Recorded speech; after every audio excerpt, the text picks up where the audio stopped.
In the last video, we saw about street workers, street vendors, or hawkers, and even we saw about their lifestyle and how they were carrying about their business, how they were employed, how they do their work, all those things. So in this video, we'll see the rest of the happenings in the city and around the city also. And for a start, we will be seeing about the marketplace. And this video also will be like the previous one, a first-hand experience or a narration. So let us start. As I entered the market area along with my cousin, it was already crowded because it was a festival season. We could see lots of shops in rows on both sides, and there were shops selling sweets, then a toy shop, clothes shop was there. Next, there was a shop selling footwears, then a utensils shop, and also shops selling electronic goods. In the end, there is a dental clinic. Since my cousin had an appointment there, we went there. We went early, not to miss the appointment. And after waiting for a few minutes, we were called inside. The dentist examined her and told she has to come the next day for a procedure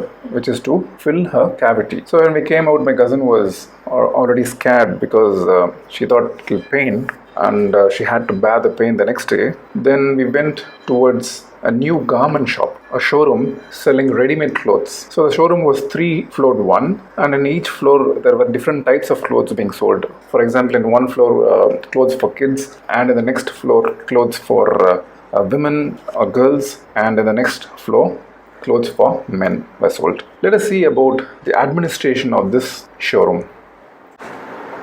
So the showroom, new garment showroom which we saw, was operated by two business people, Harpreet and Vandana. So first we are talking to Harpreet. He is saying his father and uncle worked in a small shop, and during festival times or on Sundays, his mother and Harpreet will go and help them in the shop. Then later, after Harpreet completed his college, he started working here in that shop. Then we are talking to Vandana. So Vandana is saying this showroom was started by her and Harpreet a few years ago, and she's a dress designer.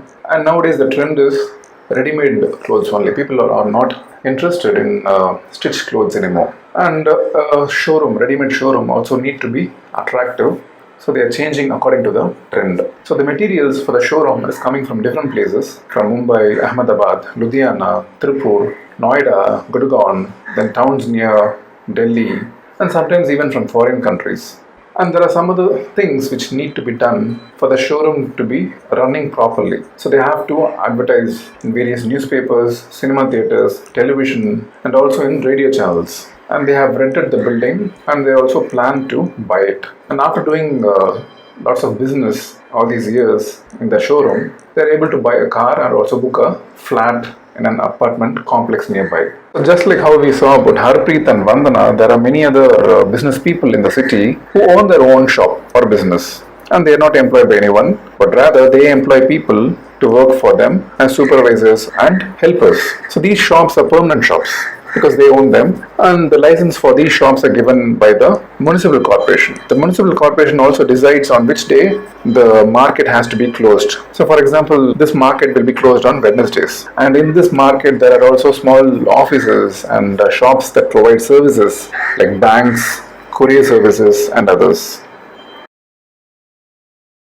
I had to do some zari work for my dress. So I asked my cousin, and she told she knew a person called Nirmala. She's working in a garment factory, and she used to do this zari work and also embroidery work. So we caught a bus and went towards the factory area. The bus was crowded with people, and hardly we could stand because people are pushing others so that they can stand properly. So we managed to go to some corner where we can breathe at least. I think people are traveling like this every day. So finally we got off when we reached the factory area of the bus, and already we could see large number of people sitting there on the railings, and they were in groups. It looked as though they were waiting for someone, and in some group we could see people on scooters standing and talking to them, to this group of people. And my cousin told this place is called labor chow. There is a place where laborers will be there. So here the people here are daily wage laborers who work as helpers to masons, that is people who do the building work. So these workers, they dig in construction sites, and they also lift loads or boxes from this place, the factory place. Then they go and truck to the market area and unload them there. They also dig pipelines. It might be for water work. Then also they do digging work for telephone cables, and they also help in building roads. So like these people, there are thousands of casual workers in the city. So when we entered the factory area, we could see lots of small workshops. So workshop means in each workshop there will be some work going on, some mechanical work like drilling work, machinery work, like that. Many workshops will be there. So here also we could see many workshops.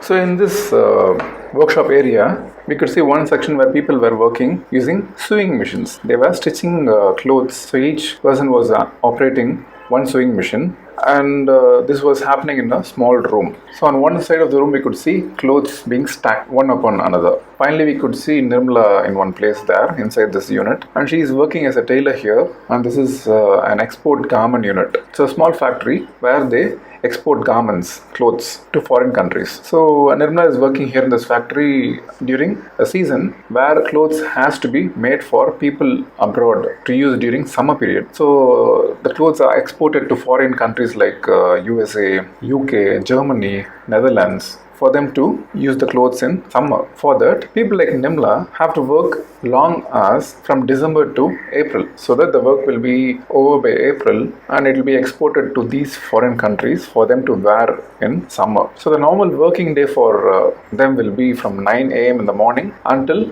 10 p.m. at night. Sometimes they have to work extra time also. So the work is for 6 days in a week, and here also if there is an urgent work, they will be called during Sundays also. So the pay is rupees 280 rupees per day for 8 hours, and if they are working extra, that is extra time, that is working late, they will be paid 100 rupees for that. So we saw the work is from December to April. So by April, May and all the work will be over. So from June there is no work. So the employer will ask them to leave to reduce the staff in the factory because they can't pay without any work there. So for 3 to 4 months in a year there will be no work.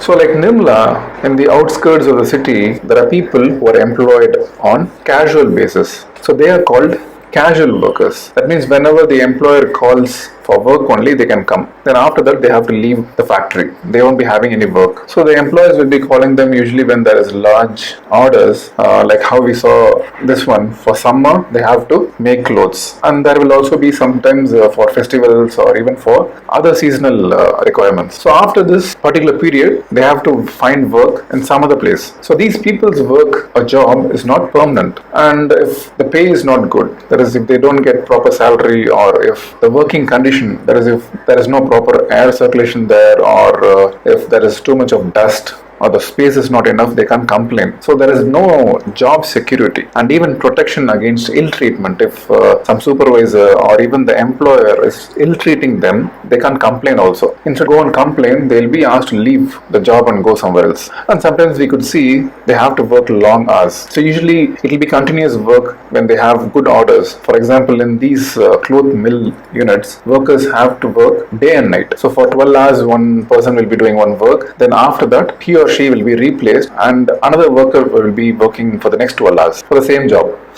And in big cities, we can also see another form of employment, which is called working in call centers. The call center is a centralized office where all the work is done in a single place. And here what the work is, it is with dealing with the problems and questions that consumers or customers have. So here consumers are nothing but people who have bought some products, and also customers are generally people who have opted for some services. So services will include banking service or ticket booking service. So mostly we can see call centers will be in large rooms with workstations that will include a computer, a telephone set and supervisors stations. So in the last 2 decades, we can see that India has become a major center for call centers for not only Indian companies but also for foreign companies. Why? That is because here we have a large population and we can get many people who have been educated to speak English, and also people are ready to work for lower wages when compared to foreign countries.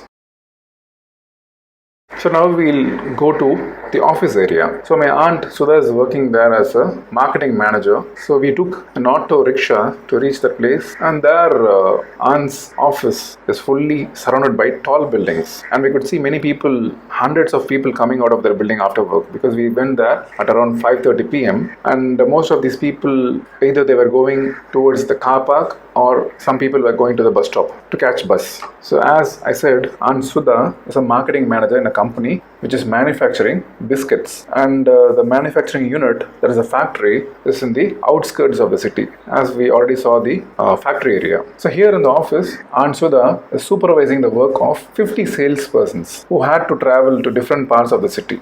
And these salespersons' work is to get orders from shopkeepers to sell these biscuits, And after the goods are delivered to the shops, the salespersons have to get the payment for those goods delivered. And Aunt Sudha has divided the city into 6 regions. So from each region, salesperson or salespersons have to come and meet her once a week. And when they meet her, they have to show their progress. That is, Aunt Sudha will check their progress report of what happened in that entire week, and also she will be discussing if they faced any problems during that time. Aunt Sudha also plans the sales that has to happen in the entire city. And for this, sometimes she has to work late, and even sometimes she has to travel to different places. Aunt Sudha gets a regular salary every month, so she is a permanent worker with the company. That means she can work for a very long time until she retires or when she gets old. Because of this, that is because of being a permanent worker here in the company, she also has other benefits. So we'll see that. So the first is the old age savings benefit. So a part of her salary will be taken and put in the government's fund, which is like a retirement fund. For each month's salary that is being taken for the fund, will get an interest. That is, it will earn an interest for that particular saving, and these will accumulate, and when she retires, she will get all these money, that is the interest as well as the amount she had put from her salary. So she can live using that lump sum amount. And regarding holidays, she gets leave on Sundays and also during national holidays like Republic Day, Independence Day. And apart from this, she gets some days off as annual leave. So she can use these days to go to some distant places for holidays along with the family. Then she gets medical facilities for her, that is herself and her family. So there will be a certain amount that will be given to her for medical expenses for her and her family, and she also gets medical leave if she is sick, and no amount will be taken for this medical leave from her salary. So in the city, there are many people like this who work in offices, factories and government departments where the employment is regular and they are permanent workers here. So they go to the same office or factory regularly, and they are very clear about their work. That is, from morning to evening they work. A steady income, a steady work hour will be there, so their problems will be rectified and they will get a regular salary. Unlike we saw the casual workers who don't have proper income, they don't have job security, and also they don't have work all year, and sometimes they will be without work also. So we saw how work is going on in a city where different types of people are there doing different works, have different lifestyles. At the same time, we also can see, even though there are various types of works and people working there, sometimes or most of the times they don't meet each other. And in spite of them not meeting each other, the work in the city keeps on going and the city's life is alive. Continue to register your comments. Thanks for watching and supporting my channel.